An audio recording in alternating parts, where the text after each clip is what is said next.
evening, everyone. Welcome to our Bible Ponder for this week. And we're going to take a look at the first part of Luke chapter 9 this evening. Chapter 9 is super dense with lots of really important, really good stories, and I didn't want to just skip over them all and not necessarily give them the justice that they deserve, because chapter 9 is just chock full of good stuff.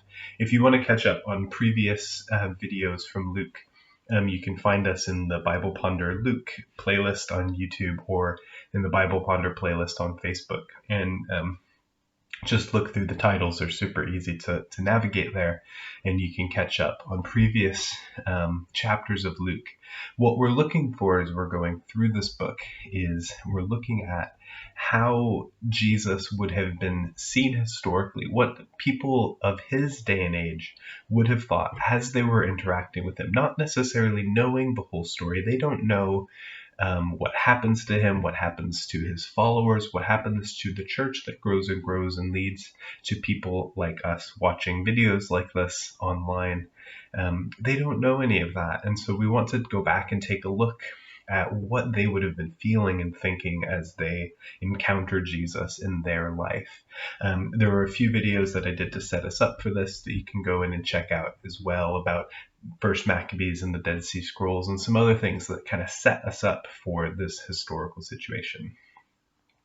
So in today's bit with chapter 9, we're going to look at a couple of stories that give not only us, but give the disciples themselves even more assurance of who they think Jesus is. And we're going to see that first confession here at the end of what we're looking at today. So we're going to start in chapter 9, verse 1.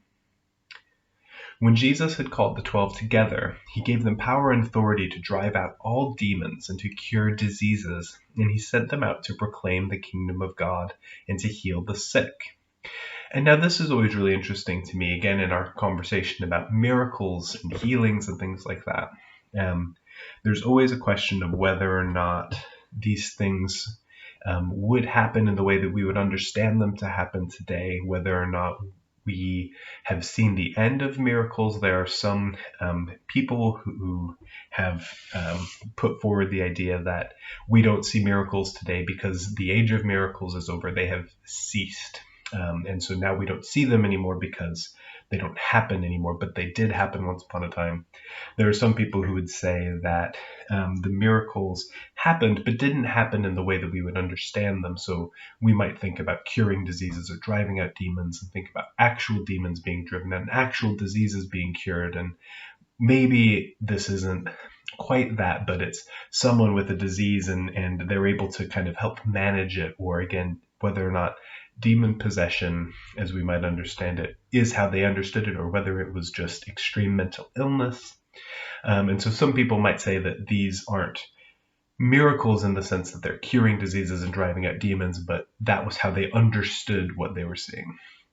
And then there are other people who might say that just we in the modern West don't recognize miracles. We're not open to that side of the Spirit moving. We're not open and ready to see miracles. We don't pray for it. We don't do it. And so that's why they don't happen. I don't know which one is correct. I think I tend, depending on the story, to lean on the idea that what they saw and what they were understanding was happening is how they described it with miracles. But I do think that in my mind and in my estimation, there's certainly space for Jesus and the power of God to do things that are unexplainable, things that we haven't seen before. And I have known people who have had firsthand experiences with what they would describe as a miracle, what they would describe as a healing. And I never want to tell someone that their experience is wrong or isn't right. I wasn't there. I didn't see it. I certainly think that God is big enough and capable enough of doing a little bit of a miracle. And so I'm not going to tell God that God can't do miracles through Jesus.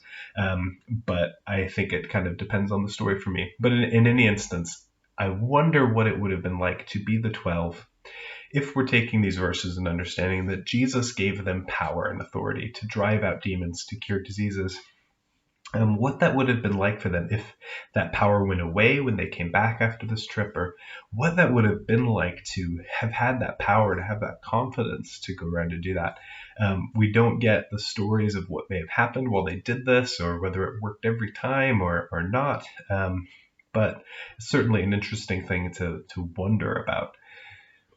He goes on, Jesus told them, "Take nothing for the journey, no staff, no bag, no bread, no money, no extra shirt. Whatever house you enter, stay there until you leave that town. If people do not welcome you, leave their town and shake the dust off your feet as a testimony against them." So he's basically asking them to lean on the hospitality of other people, to let them be taken care of. Now Herod the Tetrarch heard about all that was going on, and he was perplexed, because some were saying that John the Baptist had been raised from the dead, others that Elijah had appeared, and still others that one of the prophets of long ago had come back to life. And we'll see that kind of trio there in a minute. Again, but Herod said, "I beheaded John. Who then is this I hear such things about?" And he tried to see him. Luke doesn't tell us the story of Herod having John the Baptist beheaded, but we do have it in Matthew. Matthew tells us about how John had been arrested by Herod because John was basically telling everyone and calling out Herod for having had his own brother killed and then taking his brother's wife as his own wife. And John called him out on that. John was mad about it, and John was telling the people. So Herod had him arrested. And then eventually, through some various salacious stories, we get the story of how Herodias, Herod's wife, and Herodias' daughter sort of seduce and trick Herod into having John the Baptist beheaded. And so we get that story in Matthew, but Luke doesn't tell it to us. But if he assumes that you know that that's happened, that would have been, I think, pretty big news of the day for John as someone so popular to have been beheaded. Now we move on and we get the story of the feeding of the 5,000. And this is one of the stories, there aren't a huge amount of them, but this is one of the stories that appears in all four Gospels. There are a few stories that appear in one or two or three of them. Often Matthew, Mark, and Luke share a lot of material. John is the different one. Or it might appear in Luke and Matthew, but not in Mark, or it might just appear in Mark and Matthew. There's different stories that are shared. The feeding of the 5,000 is in all four of the Gospels, which tells us that it's important enough of a story and it's powerful enough in what it tells us about Jesus that all four decided to include it. Like we've just seen, Luke knows about the beheading of John the Baptist. He doesn't include the story. Why? Because he didn't feel it was important enough to tell the whole story, to mention it. But he knows the story of the 5,000. It's in the other two Gospels at this point. Matthew and Mark have probably been written and spread about a bit. And so he will have known about that. And so he includes the story anyway. And so he includes the story of the feeding of the 5,000. I won't read it. You can read it for yourself. You've probably read it many times. There's a crowd of people, 5,000 men, so more people than that, far more people than just the men. They were only counting the men because that's the kind of culture they were. And Jesus feeds them. What I'll add is, in terms of interpretation, there's the commentary that John gives us. After John tells the story of the feeding of the 5,000, a little bit later, after another miracle, Jesus talks about that miracle, and he calls himself the bread of life. It's a very famous passage. Jesus says, "I am the bread of life," and starts to talk about this. And it's John's way of getting at the idea of communion without telling the story of the Last Supper. But what's important about that for us, again, to remember as we move to this next story, is that this is a very big event. It's not just a miracle. It's not just impressive. It's not just, wow, Jesus did this with food. Whoa. It's about identity, and it's about what it means for Jesus to have done this with people out in the wilderness. He's collected a big mass of people. They're following him, and he feeds them. He provides for them. This is something really important. Jesus in John draws the parallel to the manna from heaven that comes down through Moses' power to the people of Israel in the wilderness. and that Moses gave them manna to eat in the desert, but Jesus says, now I am the bread of life. So it's this parallel that Moses, the lawgiver, in the wilderness, when the nation was new and they were moving into the promised land, before they get to the promised land, they are fed by God. And so Jesus isn't saying, well, I've provided manna like Moses did, but I am the bread of life. I am the act of God on earth. So not only am I sort of recapitulating the story of the people of God being fed in the desert, but Jesus himself is that act of God. He is the manna from heaven. And so I think that leads us nicely into this next story of Peter's declaration. And so remember who Herod is hearing that Jesus is. Jared and John, I'm conflating those two in my head. Herod was complex, saying he had heard that John was raised from the dead, or maybe Elijah, or maybe one of the prophets. We'll see that echoed here in a second.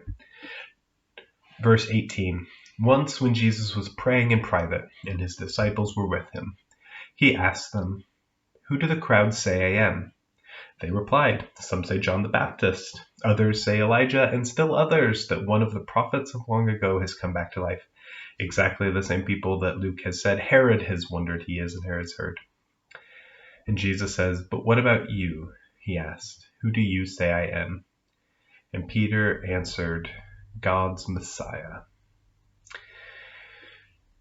I always have loved the story of Peter's confession. I've always liked the story of Peter as an apostle because Peter is my namesake, and so I always felt akin to him. But what I always liked about him is he's not perfect, but he acts. He steps out of the boat into the water. He ends up sinking, but he still steps out of the boat. Here, he's the one who is said to declare first that Jesus is the Messiah, that he recognizes that this isn't just a recapitulation of the prophets or someone like John the Baptist, just another miracle worker or a prophet, but this is something new, this is something different, and Peter recognizes that.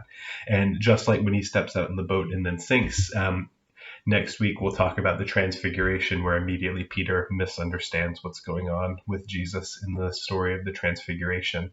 But we'll get to that next week, and we'll leave it here for now with this sort of sandwich story of Jesus sending out the 12, of Herod wondering who Jesus is, the 5,000, and then Peter's declaration of who Jesus is. Again, these things that Jesus is doing are telling people who he is. He's giving snapshots, and Luke is doing the same. Luke is giving us the bits and pieces we need to put the puzzle together, and that puzzle is starting to take shape, and we can see through these puzzle pieces that Jesus is this Messiah. He's the one acting on behalf of God to rescue God's people. So thanks for watching. Thanks for joining us this evening, and come back next week and we'll keep going in Luke chapter 9. Have a good evening.